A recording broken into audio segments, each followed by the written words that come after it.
Things haven't been exactly peachy between the United States and Canada lately. The once warm and friendly relationship has taken a bit of a frosty turn.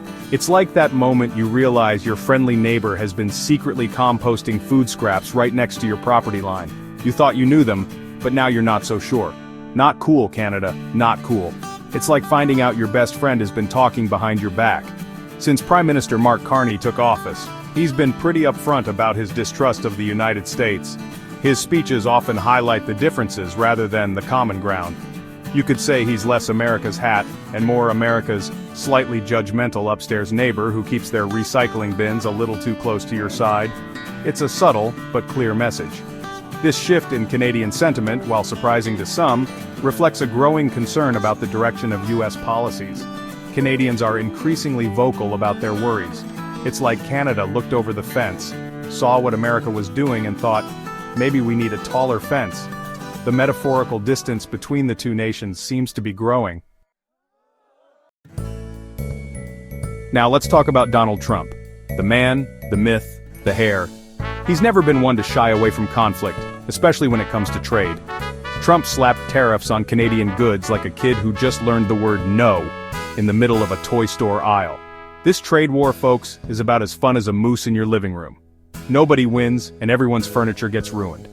But wait, there's more. Trump has also been throwing around the A word. No, not avocado. I'm talking about annexation. He's suggested that Canada would be better off as the 51st state, because who needs healthcare and maple syrup when you can have the Second Amendment and deep-fried Oreos, right? Some experts believe this fixation on Canada stems from Trump's closest target theory. The idea is simple. When looking to expand influence or territory, you start with what's nearest to you. And in this case, Canada is right next door. Basically, Canada's right there, so why not? It's a matter of convenience and proximity, but there's more to it than just geography. It's like going to an all-you-can-eat buffet and only eating the breadsticks because they're closest to you. Others argue it's personal. They believe Trump's motivations are driven by his relationship with Canadian Prime Minister Justin Trudeau. Trump and Trudeau have a history, and let's just say it's not filled with shared moments over poutine. Their interactions have often been marked by tension and disagreement. There's a theory that Trump's actions are fueled by good old-fashioned retaliation. Some suggest that every political move is a calculated response to perceived slights. You know, the you hurt my feelings so I'll hurt your economy kind of deal. This tit-for-tat approach has been a hallmark of Trump's political strategy, but maybe, just maybe, it's something bigger.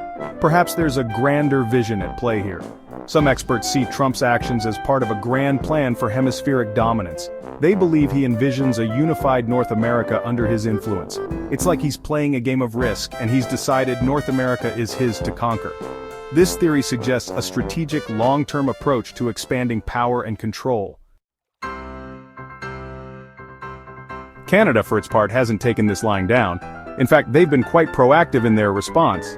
They've slapped back with their own tariffs, targeting key American exports to make a statement, because nobody messes with Canada's maple syrup supply. It's a national treasure and a point of pride. They've also made it abundantly clear that they have zero interest in joining the United States. Their independence is non-negotiable. This whole situation is a bit like watching a couple fight at a dinner party. Everyone's uncomfortable and the tension is palpable. It's awkward, uncomfortable, and you just want someone to pass the gravy and change the subject. But the issue is too big to ignore. The big question is, can this friendship be saved? Both sides have a lot to lose if things don't improve. The trust between the two countries has definitely taken a hit. Years of cooperation and mutual respect are now in jeopardy. It's like that time you lent your friend your favorite sweater, expecting it to come back just as you gave it, and they returned it smelling like a petting zoo. The disappointment is hard to shake off. Sure, you can forgive, but can you ever forget? The memory lingers, affecting future interactions. Only time will tell if the United States and Canada can patch things up. The world is watching, hoping for a positive outcome.